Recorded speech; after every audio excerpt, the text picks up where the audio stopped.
All right, everyone. Hello. Welcome to this RetailX virtual session. For those who don't know me, my name is Sapna Shah. I am an angel investor. I invest through an investment holding vehicle called Red Giraffe Advisors. RetailX is my sort of passion project and side hustle. For those of you who are not familiar with RetailX, we normally do in real life events once a month in the city. Obviously, we're not doing those right now, so we're doing virtual events once a week. We also have a Google group and a Slack channel that for those of you who have not been invited to those in the past, you will get an invite after this session. I also run a podcast, so episodes all about things like customer acquisition. Somebody's got an animal, mute yourself. Sorry. There's also a podcast where I interview founders and funders who've been on RetailX sessions in the past. You can find that on Apple, Google, and Spotify, or wherever you listen to podcasts. You can also find it on the RetailX website. We have many more sessions coming up. I'll talk a little bit more about those at the end. But let me just get started. As I mentioned before, this call is being recorded and I'll post it on the website. So if you have to drop early or miss something, don't worry, you can access it again. We're going to have a chat today about building a beauty brand with Susan Naci. After she and I kind of have our chat and remarks, there will be open for questions. So think about your questions. You can put them in the chat and we will try to get to as many questions as we can before 2 o'clock. Welcome, Susan. So happy to have you. Thank you. Can you do a little intro about yourself and your background so everybody gets to know who you are? Sure. And thanks for having me, Sapna. And I will say that if people do need to drop off, I'm happy to provide my email address and can connect after this if you have questions that we didn't get to or anything else that you want to talk about. I'm a believer in generosity and paying it all forward. So I'm totally open to talking and helping and doing whatever I can. I love talking about this business. I love talking about beauty. I have been in it for years. Right now I work with large and small beauty companies, helping them to figure out their growth strategies. And that can be anything from retail distribution to marketing, but my real focus is on digital marketing and growth. So that's what I do. And I can do that because I've sat in so many different seats around the table. I've been an investor, I've been an operator, I've been an entrepreneur, I've been on the content publishing side, I've been in experiential marketing, kind of done it all in beauty. So I have a really good sense of what works and what resonates with people. Amazing. This is going to be a great chat. I'm so looking forward to hearing your take on some of these things. Yeah. So let's dive right in. There have been so many startups in the beauty space recently, particularly in skincare, cosmetics, hair care, kind of like every category. Just kind of starting generally, do you feel like the market is saturated? Should founders be building beauty brands right now from scratch? I would argue with market saturation. I mean, market saturation, what does that mean? It means when there is no longer a market for a particular category, a particular product. And with the growth that we're seeing in the beauty industry now, there really isn't a sign of market saturation. I think it seems like, yes, there's a lot of startups, but there is still such an appetite out there with changing tastes, growing consumers. Now we have women who are much older that are shopping for beauty, women who are much younger who are starting serious skincare regimes, men. There are now products targeted to all sorts of skin colors and needs, et cetera, et cetera. So I think that the offerings are getting so broad, I don't really see a market saturation. And sort of like clinically, when you think about what happens in market saturation, you know, what you advise a brand to do is like create something like a light bulb where people need to continually replace something in order to get the consumer to constantly shop. And that is kind of what beauty does essentially. So it's sort of a business that continues to regenerate. So I don't. The long answer to your question is I don't think that there's market saturation, especially with the growth that we're seeing, especially with we're seeing like big, large companies are investing in beauty tech. You know, we saw the Tatcha buy last year. We saw Drunk Elephant, obviously Kylie. So I think it's a $500 billion industry. Even Amazon is their skincare growth is, I think, between 40 and 50% in the first quarter of this year. I think it's still really healthy. Obviously, we're in a time now, and we can talk about this later, where the needs are changing. And I think there's a way to address that. But right now, I think beauty is still the place to be. So that's a great segue into my next question that I had for you, which is sort of what are kind of new beauty consumers, like particularly millennials, but even Gen Z as they're sort of growing up, and even other segments looking for from new brands? Like what are those? I mean, I love these consumers. They're so honest. They're so opinionated. When I was at BeautyCon, I really started to like truly understand this customer, and it was so exciting. The thing about them is they can smell the marketing, right? So like they know if something was born in a conference room. They know if something was sort of like manufactured for them or for a particular consumer. So that's why you have to be, and I hate this word, but you have to be true and authentic. When you come to them in a way that's like, you know, there is a real reason for being, you are speaking to them directly. Nobody's talking down to anybody. There's so much that they already know that you don't need to kind of continually make these sort of classic beauty promises. They know that things work or don't work. They'll do their own research. So I think it's kind of coming to them in a place where you truly respect that customer, which is always the case. But I think more so, I think in the past, we used to sort of like, you know, preach things as a beauty industry. And now we're kind of like sharing knowledge, learning together, advising, kind of making recommendations and suggestions. You know, obviously they're sensitive to ethical, multicultural, recycling is obviously huge. So those are the things. But I think what's the biggest thing for me is like sort of like, can you smell the marketing behind a product in a line? That is such an interesting way of putting it, like smelling the marketing. And I like that. I'm with you on the word authentic. Like, what does that even mean anymore? Blah, blah, right.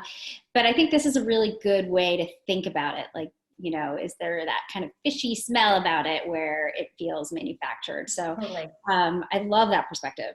So let's talk about when you're, for the founders who are actually building beauty brands that are on this call, when you're building it from scratch, obviously you want it to be, you know, pass the smell test as we just discussed, but what's the most important thing to focus on first? Because, you know, founders come to me and they're like, you know, do I pay a lot of money for branding and packaging? Do I need the right influencers? Is sampling the most important thing? Should I be doing paid ads? Like what, if you were starting a brand today, where would you start and what would you focus on and what would you kind of maybe over time build?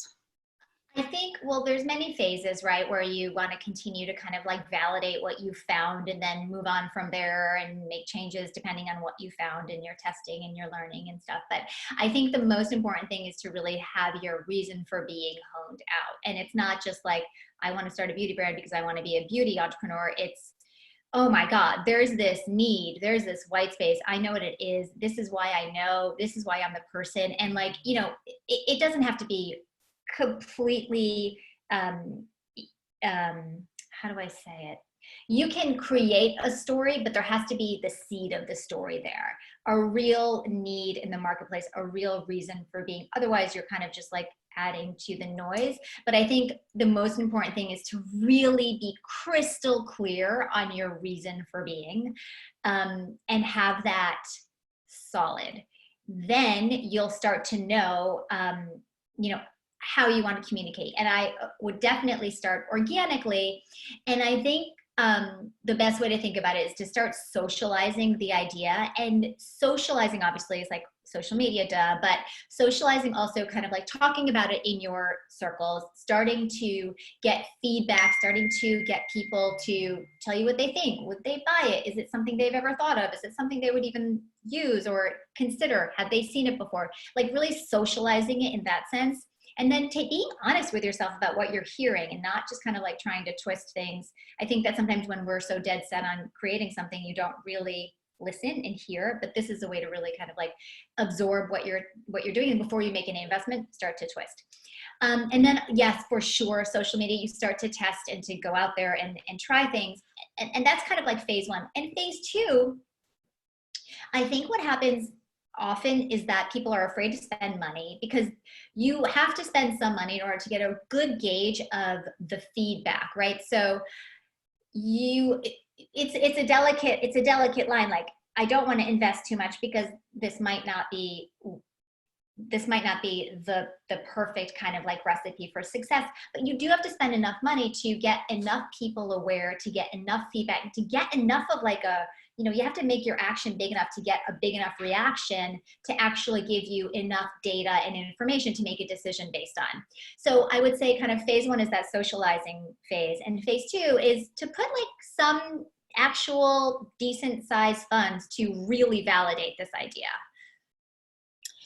I think that's very helpful, but I want to go back to something that you said. You mentioned that you have to have a reason for being, and I totally understand that. Yeah. But does that reason for being have to be personal, right? Does it have to be a need that I have? I see a lot of founders who are kind of like creating a brand for a need they see in the market, but it's not their personal need. It might be something about like aging skin or something, but that's not their need. They don't have that problem.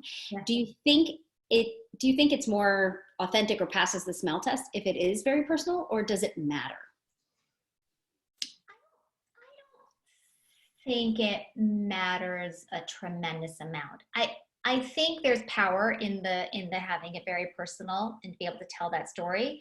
And it depends on how connected that founder needs to be to the brand. It could be something where you are a super curious person and which so many founders and so many intellectual people are, they're just truly curious and they have found a white space and they understand the marketplace and they can make it work. And I think it depends, like if you want to be the face and the founder connected with your brand, totally has to be personal. But if you don't have to do that, I think it doesn't really. Do you agree? Do you agree with that, Sapna, or is that not where you come from? It's interesting because I think that there are some categories where I think when the founder isn't connected to it, it doesn't feel like it passes the smell test. And I think of that more on categories that are very personal for women, and it's a guy saying like this. I'm thinking of things that are even like more like period underwear. Exactly, right? That doesn't pass the smell test for me. Right. From an investor standpoint, I'm like, why are you doing this, right? Yeah. And I was just wondering if you felt the same way in this category. I don't really invest in beauty, so this is not something I've spent a lot of time thinking about in this category, although I've advised beauty companies. And usually it does feel very personal that the founder is bringing it from their own, something in their own background or their own family or something like that. Yeah. I think that a lot of times it is, but I wouldn't say it's a requirement in my perspective. Yeah. That's good to know. That's good to hear. Okay. So moving on a little bit. In today's world, okay, not today's COVID world, but let's assume this is going to end and people will be out of their home. Okay, for 5 minutes. I mean, today's world is DTC only. Yes, we get it. But can a beauty brand be DTC only, given sort of the proliferation of beauty? And by, I'm thinking the whole world of beauty, wellness, can you be DTC only post-COVID, or do stores, physical presence, pop-ups, do these things really matter in building your brand? I think, yes, you can be DTC only, but I think that it's a function and it's a decision you need to make based on the brand and the category and what you're building. So are you skincare or are you color? Are you hair? Are you body? Are you primarily female? What's your age target? What is the product benefit? What's the story that you're telling? I think all of those things will inform whether you go DTC or not. I mean, obviously, it's a way to stay super close to your customers, which is more important, as we know. That continues to be more and more important. But I think what you need to think about is that people really think that DTC is a cost savings, right? And they think that they'll make more money. And of course, there's margins, et cetera, that work out well for that. But the reality is you're spending so much money to drive people to your own .com or to your own storefront or whatever, that the things you kind of have to do is like do the numbers. So look at your numbers. Does it make sense for you to be strictly D2C, and be honest about how much you need to spend in customer acquisition and driving people to your storefront? You also, I think, need to be clear about what your brand is about. So understanding exactly where you sit and does this translate for a D2C brand or not? And then being clear about who your customer is. And I think the reality is you can't let a retail company build your brand. You have to do the work and build your brand. There's no getting out of that. And it's the most important thing I think that you can do, is continue to, everything has to ladder up to what your brand message is. Everything ladders up to your brand equity, and you can't let a retailer take control of that. But I do think you can go strictly D2C. You know, ColourPop is always a great example of how they did that. And that's so sort of true to their entire mission, right? Like ColourPop is a brand I'm sure most of you in the beauty industry know, but it's a brother and sister founded brand, and they went straight from manufacturing to the customer. So that brand value in itself is all about kind of like this cohesive, very few middlemen sort of story. And it makes sense that they're D2C, right? Because that's like part of what that whole brand is about, and it's inconsistent with their overall strategy. Does that make sense?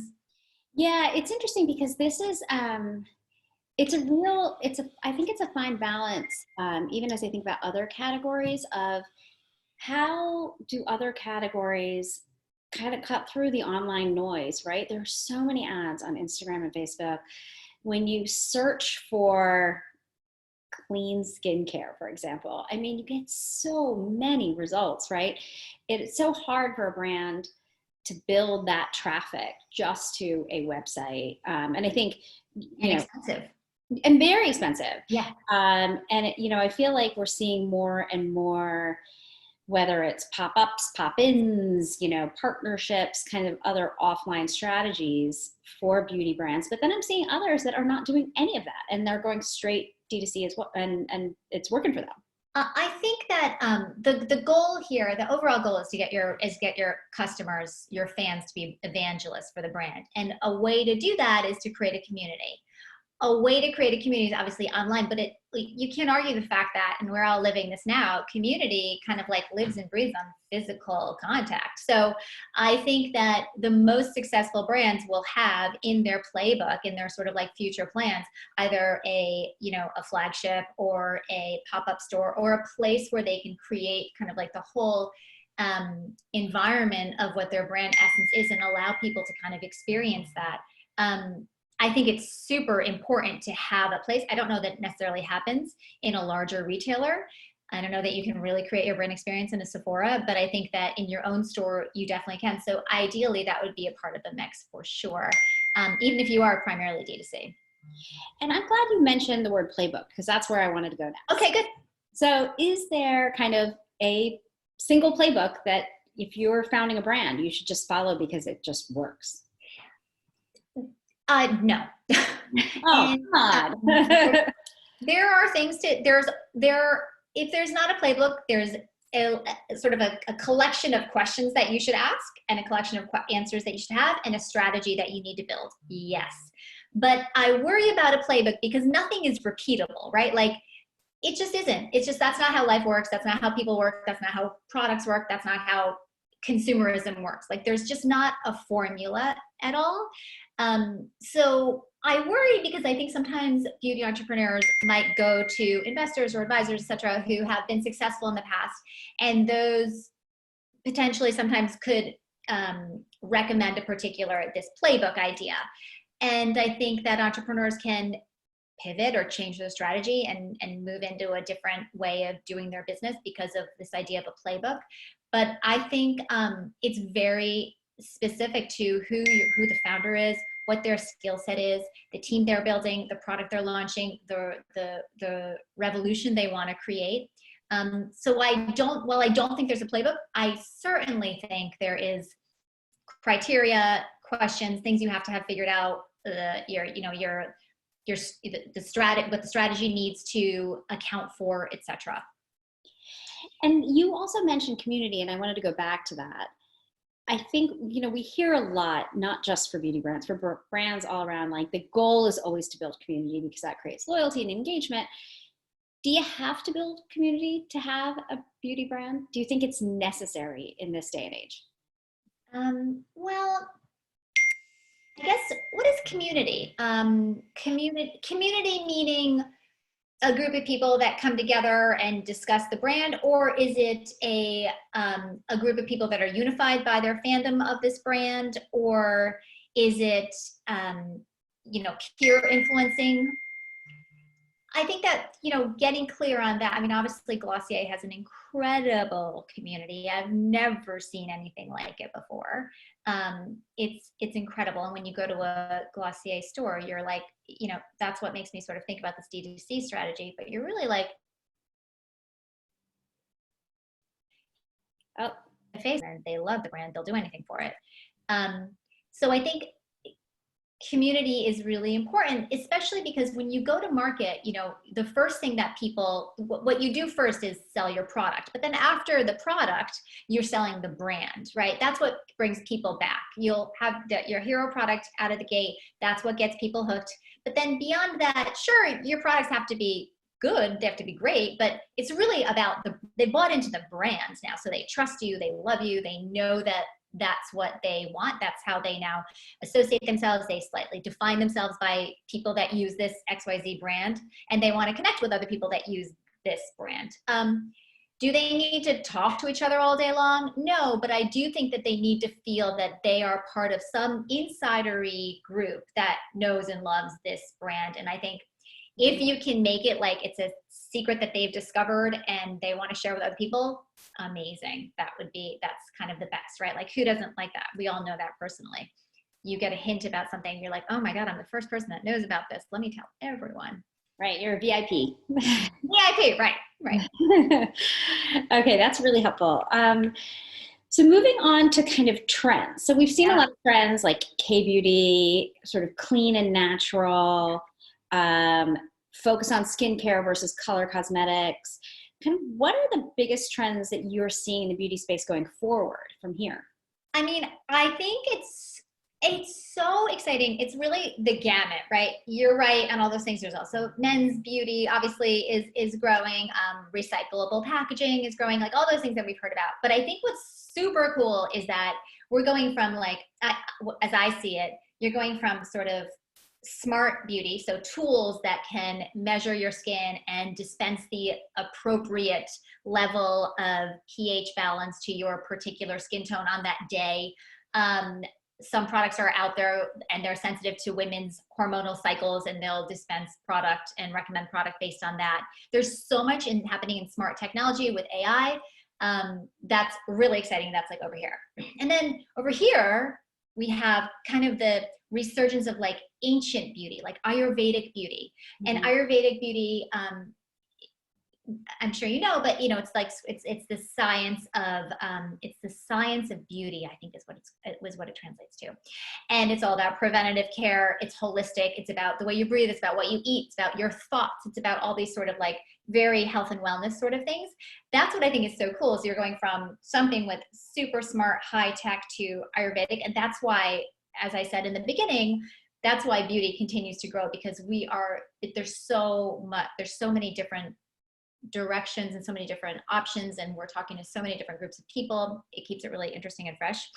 I think the K-beauty thing is, so that's what I think about the, like what's exciting in that. I think the K-beauty thing is interesting because like there's also now people are starting their anti-aging kind of skincare regimes younger and younger. This, I think, also kind of dovetails with a trend of this skin minimalistic. There's some way to like combine those two words where you are using less product. So it's not like the 12-step product. It's not like 12-step regimen of cleaning your skin and moisturizing, etc. But it's like 3 steps, right? So people are starting a little bit younger, and I think that that's what's kind of driving us to this shorter regime of more products that do more, but with less. I think that's a really cool, interesting trend. It's just like, and it also kind of segues to what we were saying with those with these younger consumers who are demanding more. Like they want their products to do more because they know it can, they know it's possible. So that's what they're demanding, I think, of their beauty partners. I think like there's also some cool DIY stuff. Like, have you heard of soap brows? No, what's that? Like you shape your brows with soap. With soap? Yeah, that's a thing. Okay. So, I mean, you know, like maybe if Ayurveda's here, maybe that's here. So there's all sorts of cool things. So what do you see? What about if from your retail kind of like lens, what do you see? It's really interesting that you mentioned Ayurveda, because I see a lot of that, not just in the beauty space, but in wellness overall, and even preventative health. Yes, preventative for sure. Yeah. Like preventing diabetes and that kind of stuff. So I've definitely seen a lot of that. I see a lot more tech, and that makes sense because I don't really invest in beauty brands, but I see a lot more tech, whether that's virtual try on, whether that's thing like to your point about like figuring out your skin and creating something for it, or even just more like tools, right? Like interesting tech tools that consumers can use, or retailers and brands can use. Everything from quizzes that have algorithms that can recommend products, that kind of thing, to, you know, something that, you know, takes, to your point about the pH balance, or take something about your skin and create something personal for you. I think the challenge though with this smart stuff is that it has to be easy to use and actually really fun, because you don't want to sort of like have a whole science experiment when you're thinking about how you want to moisturize your face. Like it's got to be so easy, very quick and enjoyable and beautiful and a pleasure, right? And you're going to feel really, like we were saying before, really kind of VIP and customized, but not with a lot of work. You don't want to open something that looks like right. It's a lab experiment in the bathroom. Right. And I feel like some of that is like, if you can create that on the tech side or the customization side, if you can create a process that people can video themselves and then post it on Instagram, like if it needs to be that level of fun and interesting, right? Let's do that. Let's start that. Yeah. Okay. I'm in. Okay. Sure. All right. I have two more questions for you before we get to audience questions, which have already started coming in. So in the current environment, now thinking about sort of COVID, color cosmetics, I think we've all heard, has not been as strong as skincare. Like it's been much more about self-care, because you're not going to the office or whatever. Right. If you are in a part of the beauty world that is not as strong right now, should you be pivoting? Or do you think everything will sort of come back to the way it was post-COVID? Well, nothing will be like it was. I can't imagine. We won't be the same, right? Like you and I aren't going to be the same. So I can't imagine anything will be the same. But I would say no big pivots. Absolutely no big pivots. Definitely reconsider your messaging, your promotions, you know, sort of like potentially, you know, obviously it's like non-negotiable. You have to be looking at your digital marketing and your own e-commerce for sure. That's has to be a priority in your conversations every day right now, but no big pivots. I think that you have to stay true to who you are and why you came to be, and changing for a particular happening in our time, I think is really risky, and there's too much to lose. And I think that while we won't go the same, there will be a semblance of the new normal, and your brand will evolve with that, provided that you continue to listen to your customers. You continue to like sort of keep in touch with them and understand what they need. And there's like, obviously stay close to them on social media right now. I think that I've seen a few brands that have stayed really true to themselves, but have really participated in the COVID, in this COVID nightmare that we're living.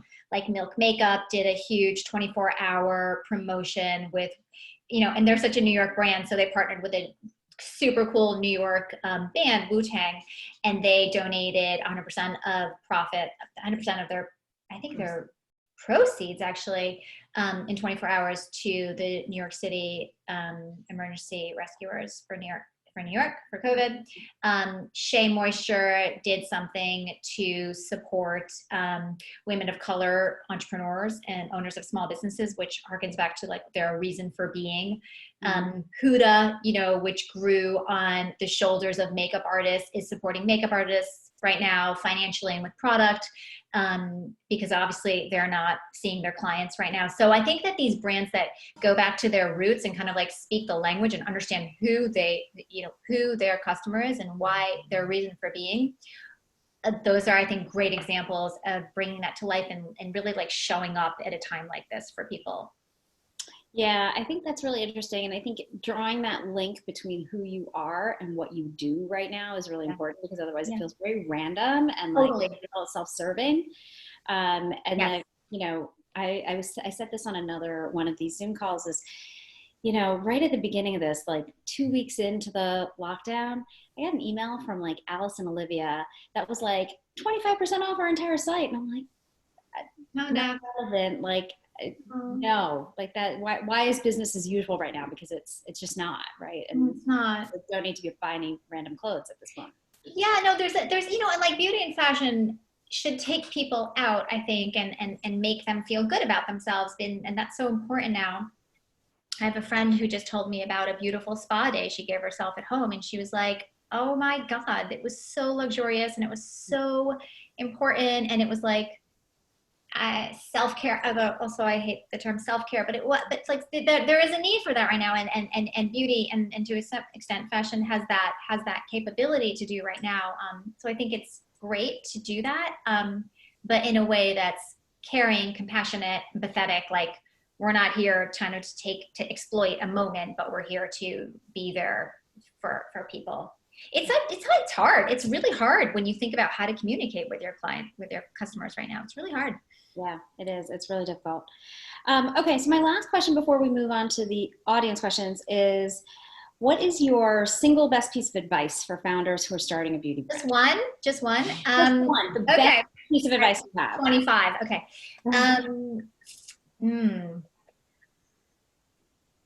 I mean, it's really about being clear for your reason for being. Just be clear on that and ask for advice, but be careful, because I think that especially investors especially give advice, and often I think entrepreneurs, the dynamic is such that the entrepreneur really takes that advice so to heart and can make big changes in their businesses, even though there's so many nuances to a business, as we all know, that you don't necessarily want to do that. But be true to your vision, trust your instincts, and know your reason for being. And just sort of like, for me, just a personal thing is just to be comfortable with the unknown. And that's obviously so present right now, but really being comfortable with the unknown. And like, while you're so sure of your reason for being, you're still open, because we don't know what tomorrow brings. We don't know what next year brings. So kind of like a confidence in the comfort of the unknown, I think, is important. I think that's all really great. That was like 3 pieces of advice, FYI. I told you I had 25. I like really feel back for you. I want to echo the thing you said about, really be true to yourself. And investors in particular do tend to give a lot of advice. Yeah. And sometimes they really want you to take it. Now, I am certainly guilty of this myself. Yeah. But sometimes there's a real reason that you're doing something in a different way, or in a way that makes sense to you, because it is about your brand. And so, I think it is a fine line you have to walk with not just investors giving you advice, but other founders, mentors, advisors, all of that. And I think that's a really important point, and I'm so glad you brought it up. Yeah, it's kind of an unhealthy dynamic. You watch Shark Tank, and like some people, the person comes on, they pitch their business, that's their like life's work in 3 seconds, and all the sharks have major advice. It's like, you don't really know my business. And there's that expression of a little information is a dangerous thing, right? Like, if you don't have enough information, it's really hard to make informed decisions in a way that's safe and balanced. So yeah. For sure. All right. Thank you for all of that. Now I want to get into the audience. Okay, let's ask questions. All right. What do you got? Should I open the chat too? What was that? I'll open the chat too, or are you going to ask questions? I'm going to ask them out loud, just for everybody who's on, whatever. So thoughts, Susan, what are your thoughts on wellness brands that are crossing over into the beauty side of things? Do you think there's a clear line between the two, or is that line getting blurred so that wellness brands are now beauty brands and vice versa? So that's the question. I'm going to kind of take this in a direction, and if it's not the right direction, please speak up. But I think that beauty is wellness. So especially as we're seeing body care, hair, healthy skin, that's all a result of wellness. I think it's super natural to go from wellness into beauty. And I'm assuming wellness means like supplements, vitamins, those kinds of things. I mean, it could also mean sports, athletics, yoga. There's so many ways. But for sure, I think that those two connect, and they will connect even more so as we especially coming out of this. Does that answer the question, whoever asked it? Yes. Okay, good. Great. Okay, next question from Jacqueline. What about the other way? Oh, okay, this is when we were talking about men building a women's brand. So what about the other way with women building a men's brand? Go for it. I mean, my position is that, like, if you are, as I said, a curious person, you will see things like this. I mean, I see gaps all the time just in my everyday life, thinking like, well, why doesn't this work like this? Or why isn't it? Doesn't necessarily mean that it's something that would really, really be an important element or piece in my life, but I definitely can recognize it and see it. I fully believe that is that's a fair, justified way to go. I've actually seen a lot of men's beauty brands founded by women. Oh, have you? I haven't seen that many. I'll have to send mine to you. Yeah, I've seen a lot of those, but I think they're women who come from the beauty space and then see this opportunity, you know, like, we have this in women's, why don't we have this in men's, right? That kind of thing. Mm-hmm. Or they find their significant other or partner using their products. And they're tired of that. I can make something for you. Right. Next question from Varun. What's your favorite book on brand building? That is a great question. There are so many good books on brand building. I'm gonna put that in the back of my head, and I can also send a follow-up on this. Okay. Well, we'll hold that one to the side, and we'll come back to it at the end in case you come up with it. Otherwise, we'll send it out afterwards to everyone. Another question from Devil. What is the fundraising landscape looking like these days for new beauty and wellness brands? Well, investors right now are supporting their current portfolio of brands. So they have put a lot of new money on hold. Almost all new money has been put on hold, and they are focused on, because they really have to focus on this, they're focused on keeping the brands that are in their portfolio alive and well and healthy, and focused on supporting those entrepreneurs who are going through a hell of a time, as you guys all know. But definitely time to start making relationships. Definitely time to start really understanding and looking at your e-commerce and your digital media strategy. So there's a lot of work to do. It's not time to slow down or stop.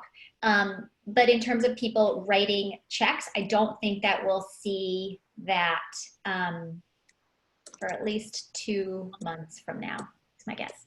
It's interesting that you say that, because I'm just this week, starting to see VCs and other investors starting to place some small bets in new companies. They tend not to be D2C companies. They tend to be tech companies. Interesting. Where you're not worried about this whole store thing and consumer buying behavior and how long is this going to last, right? And so I think it really depends on the company, but I do think for sort of like the D2C brands, including beauty, it's exactly what you just said. So exciting. So great. Yeah. Okay, from Nina, how would you think about the timing of a launch of a color cosmetic startup, given the negative effects specifically in this category due to people staying in and social distancing? What is your outlook on any lasting behavioral changes from this time, if any, in consumers in this category, meaning color cosmetics? Mm-hmm. And she's asking that of two people who are actually wearing lipstick today. Well, I was going to say, there's something like lipstick and blush to make a Zoom call better for everyone. Totally agree. Totally agree. I know that people are saying this thing about color, but I think that as we become more experts in sort of video conferencing, you will know that color is your friend. So color, I think, I wish I could tell the future. I do think that people will be ready to kind of like grab life by the horns again when we come out of this in some ways. And I think that they will embrace color and, great looking clothing and like really sort of like recreate their image and be ready to come out of hibernation in this sort of like regenerated, evolved self. Obviously being sensitive to people that won't have that opportunity, but I do think that there will be this hunger.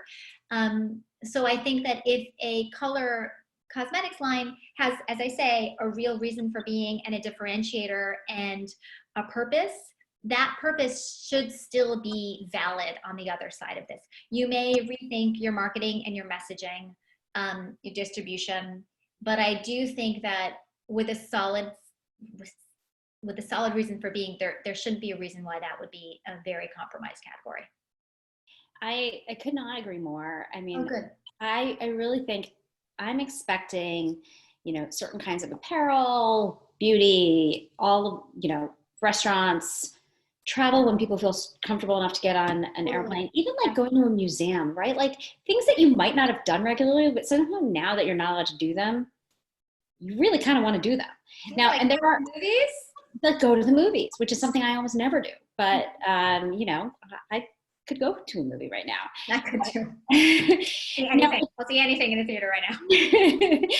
But the interesting thing is I do think that there will be a segment of the population. I think the number yesterday was 26 million unemployed, right? And so I do think the world will bifurcate a little bit for people who can afford to go back to purchasing. And then there will be people who have long-term sort of economic consequences from this. And I think if your customer is one that's been massively affected by unemployment and the recession, I think that could be a challenge too. But it definitely goes back to knowing who that customer is and knowing what their sort of capabilities are to go back and buy again. And beauty. So I lived the recession in 2008 when I was at Vanity Fair and I was working kind of in the beauty category there. And beauty does have the recession-proof asset. So it's the great unified, it's a great connector. It's that thing where you go to a dinner party and in 5 minutes you could be in a very deep conversation about how you blow dry your hair, and people connect over these things really quickly. It's affordable luxury. Yeah, I always think of beauty kind of a little bit in terms of similar to food in a way that it's a quick connection. Like humans just want connection and we're always looking for connection.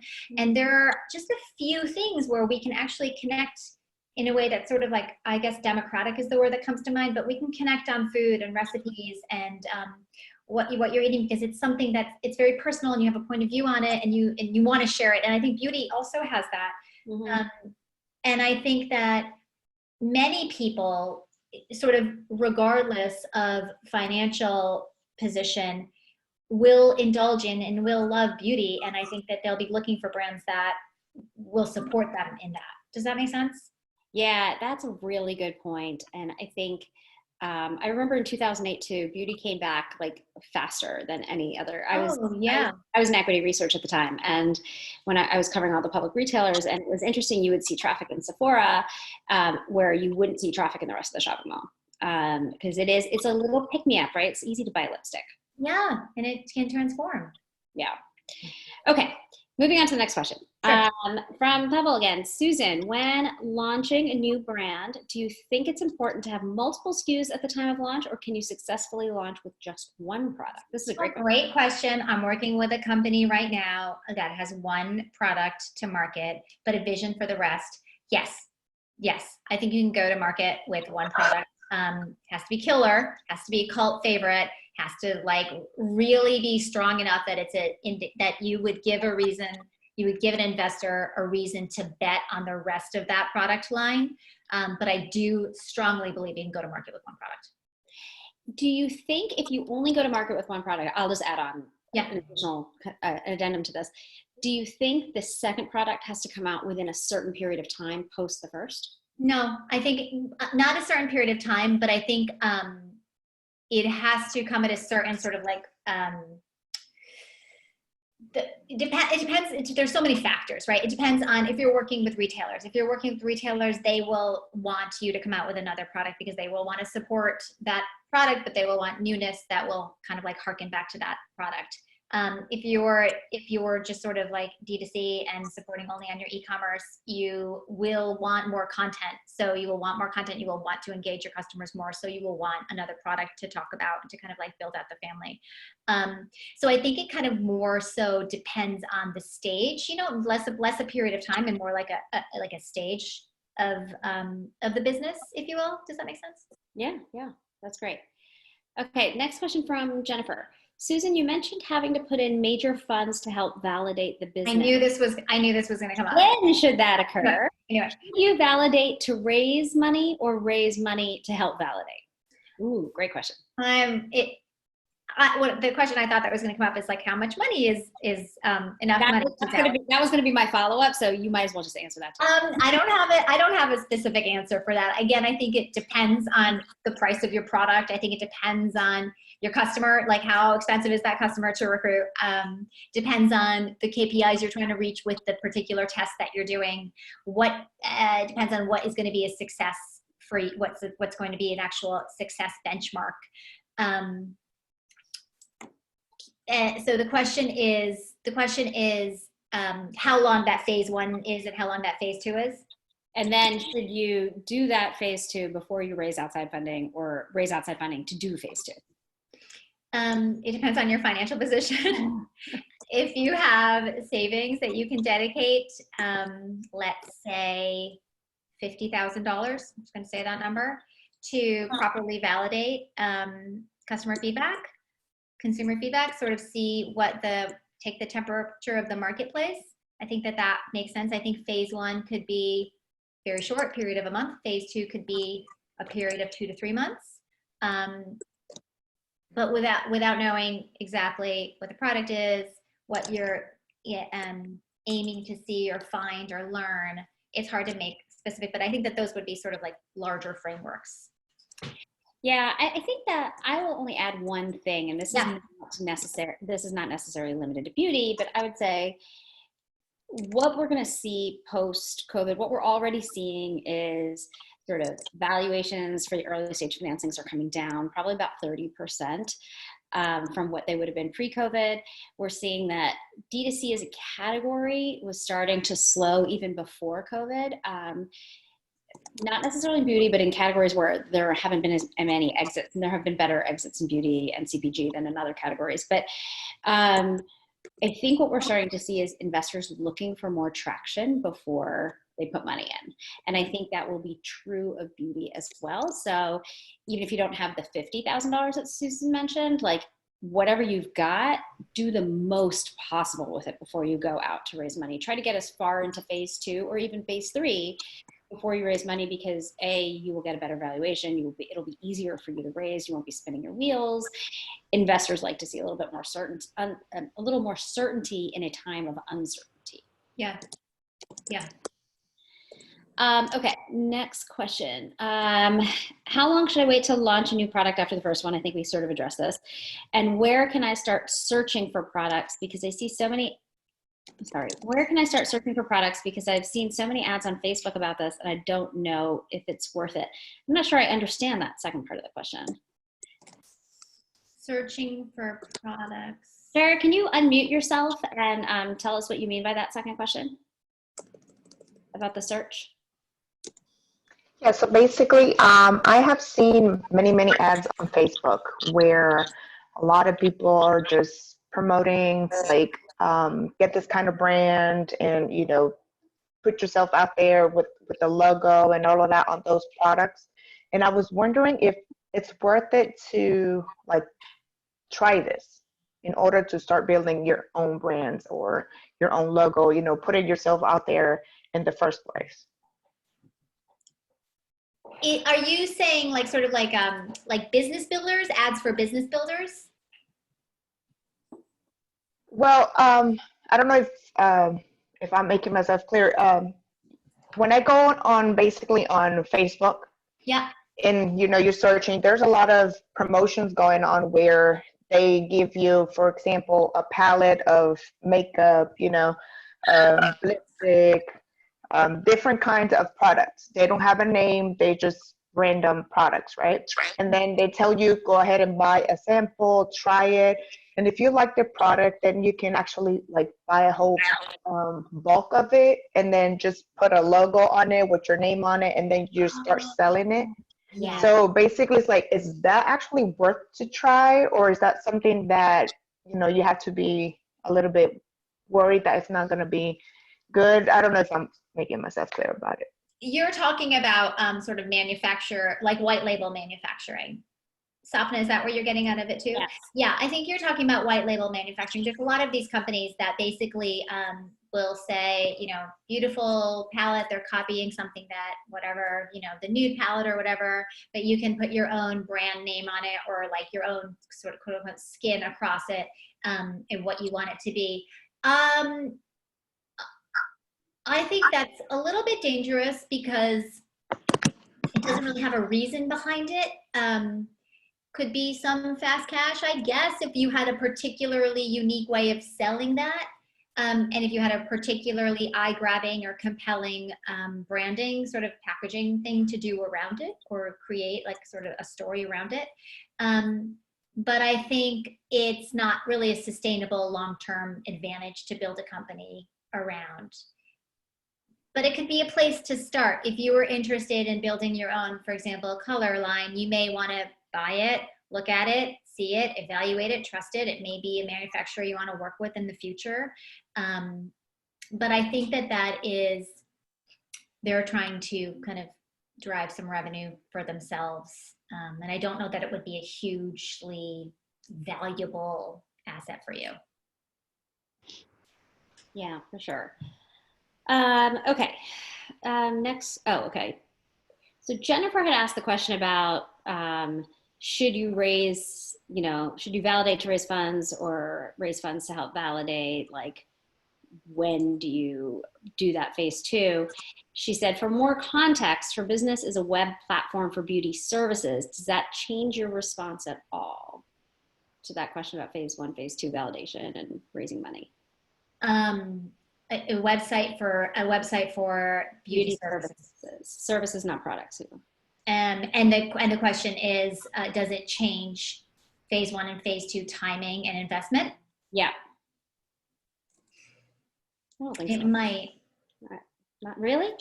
Well, I mean, I guess it's more, I guess in that case, I would just like look at the quorum, right? Like, how many people do you have engaged? How many people was it easy to get onboarded? How many people was it quickly to get Yeah, it's funny because I think platforms are really interesting and can be really interesting to investors, but you almost need more traction with a platform because it's about the scale. It's really about scale. About scale, yeah, exactly. And so I find that it is really difficult to, if you are a platform founder, to get funded early. I mean, even Shopify, right, couldn't raise money in the beginning because like everyone's like, yeah, who's going to do this, right? And so you see all these big platforms that they have to reach a certain scale before they're really interesting to investors. And so it is really hard, I think, you know, in those early stages to raise money. I don't know if that 100% answers your question, Jennifer, but I think that's the best we can do without getting into real specifics about your company. But feel free to reach out, Jennifer, and maybe I can help you talk about it for a few minutes and see if we can help. Oh, thank you for offering that. That's great. Of course. I don't see any more questions on the chat. Does anyone have any more questions for Susan? Perfect. Oh, okay, perfect. I wanted to just wrap up by saying thank you all for participating. Susan, thank you so much for your insights. This is not particularly a category that I'm as versed in, so I loved hearing it as well, and I hope it was useful for everyone on the chat. In conclusion, as I mentioned, everybody who is on here will be invited to the RetailX Google group and the Slack channel. Feel free to accept if you want to. It's a good group. We share a lot of resources, particularly in these times. This session is so exciting. You're going to reach out to her. Oh. So wait, how do you contact her? Sapna and I will coordinate that. I am putting. Do you have the other ones too?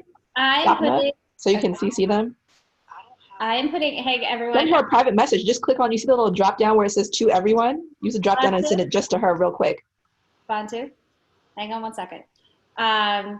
So I just put Susan's email into the chat. So if you had a further question for her, you can reach out to her and just remind her that you met her through this session. We have some exciting sessions coming up.